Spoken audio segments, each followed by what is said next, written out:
Nilk has almost 6,000 gold and is totally safe. There's nothing Yane can do right now to Nilk to like finish the game. Like, he doesn't have any advantage.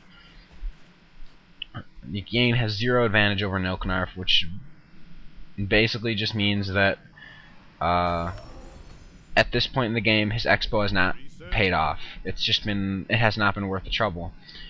And you always want, one of the things you want to be thinking about when you expo versus any race, as human or as any other race for that matter. A, is this expo going to be worth it? In Yane's case, no, the expo wasn't worth it. He basically just got raped. Okay, so if the expo wasn't worth it, why did he do it? He thought it would be worth it. Okay, so he tried to make this expo as worth it as he could. Failed. Another thing to think about when you're expoing, if I expo and successfully expo, if I lose the expo, will I lose the game? If the answer is yes, you probably don't want to be expoing.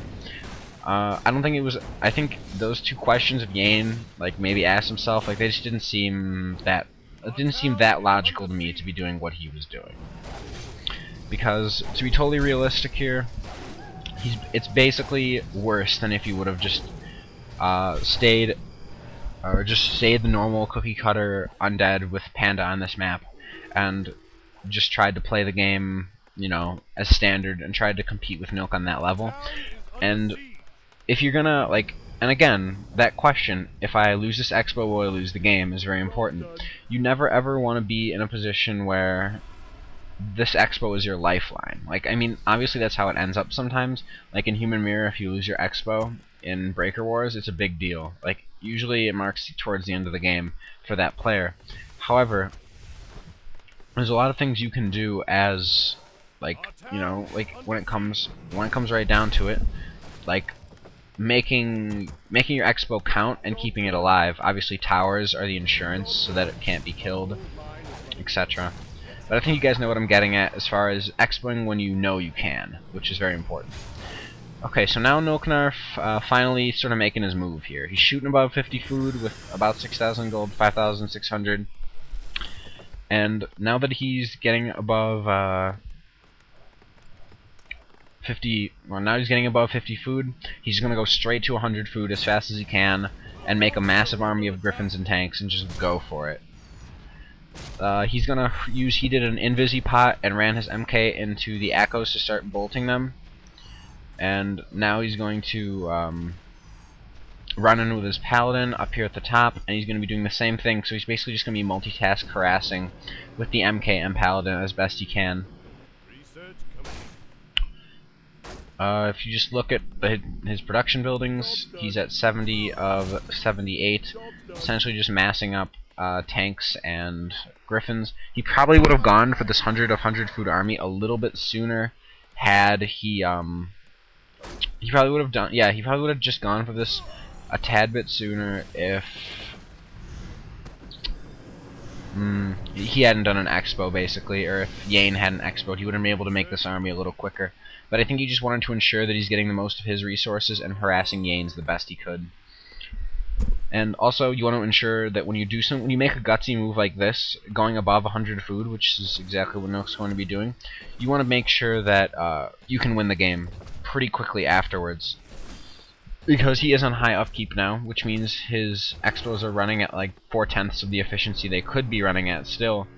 But you do require units to win at Warcraft, so it's not bad that he does that. He goes back down to low upkeep just now, actually. I don't know, I think he goes above 100 food at some point here when he's attacking Yane.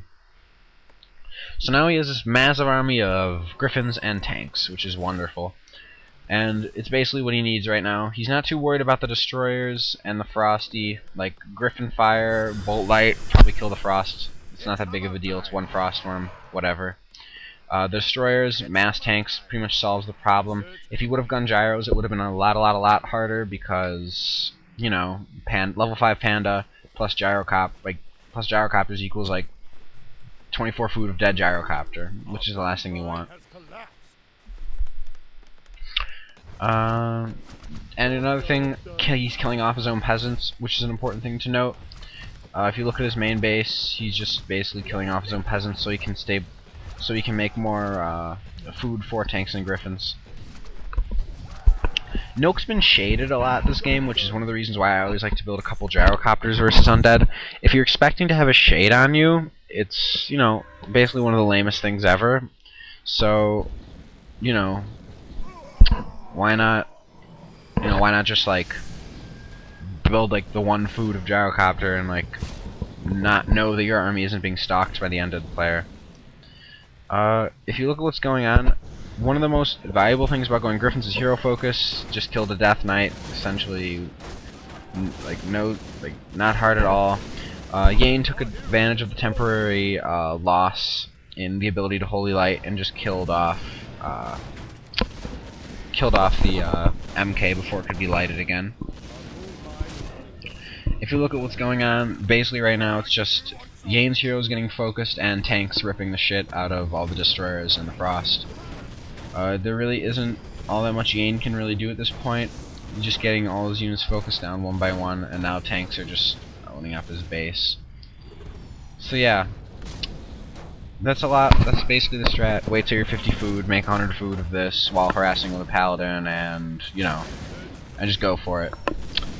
And if you look, Nilk still has his expo, Yane doesn't, and Nilk has almost 2,000 gold, whereas Yane has only 200, so as you can see the strat is very effective in that manner. So yeah, I hope everyone, yeah, the game's not really over, but there's not too much to talk about. Basically just, you know, Yane losing his Panda to creeps. Whatever. So, GG, that's the game. I hope everyone enjoyed the audio. I guess a few more little points versus Undead. I don't know. Make them pay for their expo. That's the main thing that Nilk did that won him the game. I repeated myself a couple times this audio, but they're really important points. I think they're very valuable. I think all human players should be well aware of being able to do that and watch to see how excellent Nilk played in keeping the Undead under control as much as possible throughout the game. Yeah, so I don't know. That's my audio. I hope everyone enjoyed it. Do you have if anyone has any ideas for more matchups and, you know, just odd things I can do audios on, I'd be glad to take advice. If you have really good replays, and by really good I mean really good replays that I can do an audio on, please feel free to PM them, post them, and then just PM me the link and I'll take a look at them. I'm not promising being able to do audios on any of them because, as I said, really good might be different in your definition. If you just want an audio of a game done on yourself, I'm basically not going to do it.